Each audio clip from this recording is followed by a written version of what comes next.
Hey guys, welcome to another tutorial, and today's tutorial will be on space backgrounds.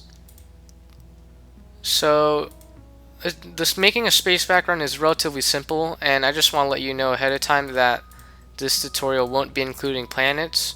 I might include that in another tutorial in the future though, I don't know. Anyways, we're going to want to start by using these bevel objects, and we'll set the color to some kind of tinge of blue or purple, as you see in space normally. And normally, space would look darker, but for the sake of being able to see these objects, I'm going to leave them bright for now and then change them dark later. So, right after we place our first block, we're going to already start copy pasting. But when we copy paste, we're going to want to adjust the hue slightly after every time we copy an object, and that's just so that when we make our background, it's not all one bland monotone color. You want to have a bit of color variation to make it look better. So I'm being careful not to set the hue too far to the left or the right on the slider, because if you change it to something way too far, you're just going to have an out of color place, and that'll look really weird. So right now I am just going to set the slider to a value in between positive and negative 30, just so that looks alright.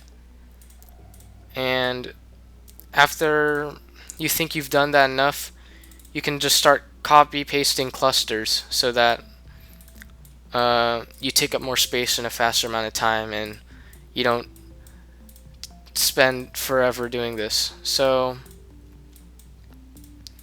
as you keep doing this, you want to make sure that it doesn't look obvious that you copy paste. Like if I did the same cluster over and over without any variation, you would be able to tell eventually that, oh, I just had this cluster and copy and pasted it 6 times. So a simple way to fix this is just taking like a small portion and rotating it occasionally. It's okay if it looks sloppy sometimes. With free move, you can just fill up those empty spaces super quickly and there won't be that much trouble. Alright, I've just about finished copy and pasting. Didn't take too long, less than a minute. And now what I'm going to do is I'm just going to set this to a group so that we can put down a move trigger and have it move with your icon as a background. So now that we have our first layer, as I said before, it was bright just so that I could see it. Now that we're done, I think we're ready to make it a bit darker.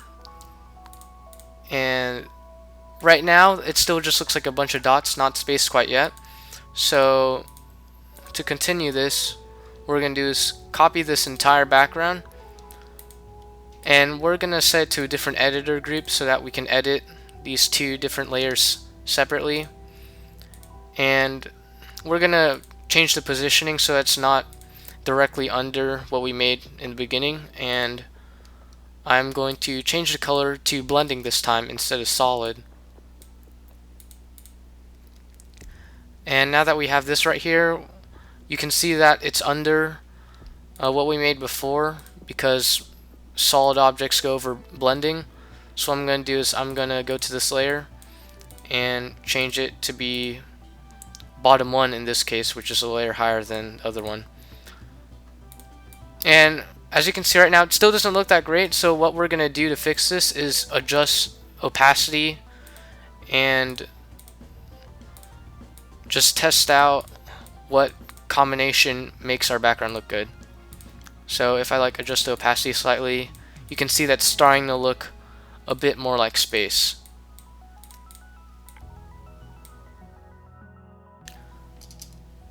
So I've spent a small amount of time playing around with the coloring and the opacity, and as you can see, it has a really big effect on how your background is going to look. It looked a lot better than before when I just had the colors set to 100% opacity.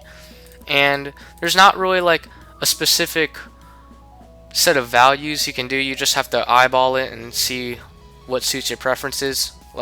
Sometimes it's better to have a bright color and low opacity, or maybe a low color and a high opacity. It honestly just depends. Anyways, now we look like we have something that looks pretty good. And if you want to make it look even better, right now as you can see, everything's set to group 1, so our background is just static. But what we can do, hold on, is take one layer, add it to another group, and now that this is in group 2, we can put another trigger for group 2, and we can make it move left just slightly. And then what we can do for another layer is do pretty much the same thing with a different group, except have it move a slightly different amount than before. And also what I'm going to do is just move the entire background, because earlier I saw that when we played it, it was a bit out of center, so I'm going to move it down so that it looks better when we play it in-game.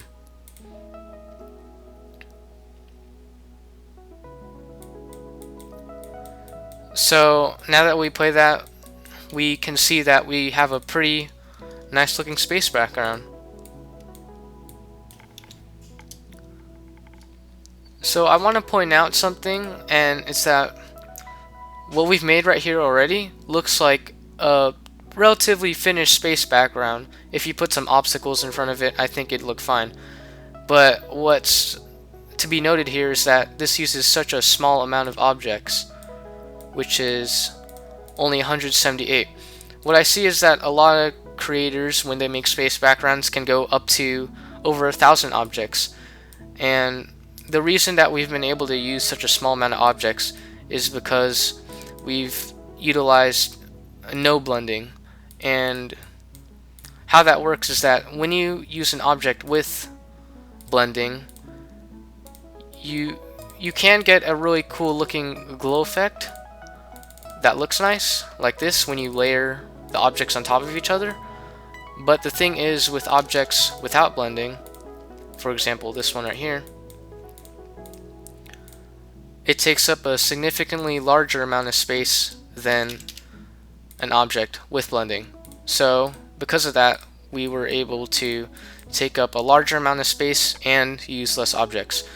Now, we still did use blending, but that was just so that through the layering and changing opacity and stuff, we could get a really cool looking background. And it's better than just having only glow and like copy and pasting it over and over and just using up way too many objects.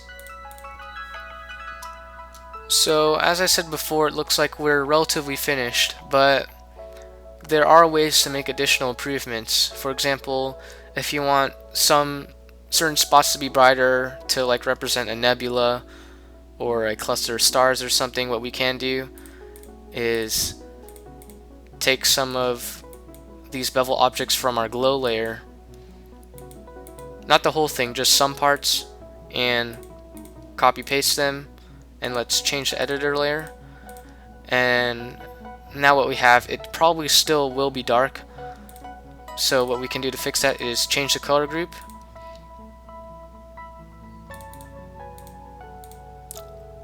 but now since the opacity is original now, like back at 100, or not 100, back at 1, it looks too bright. So you can play around with the opacity and coloring once again to see what looks good, but also what you can do is use free move and quickly move these bevel objects wherever you want, however you like, to make it look better. And I'm going to play around with the coloring and moving around for just a little bit and be right back.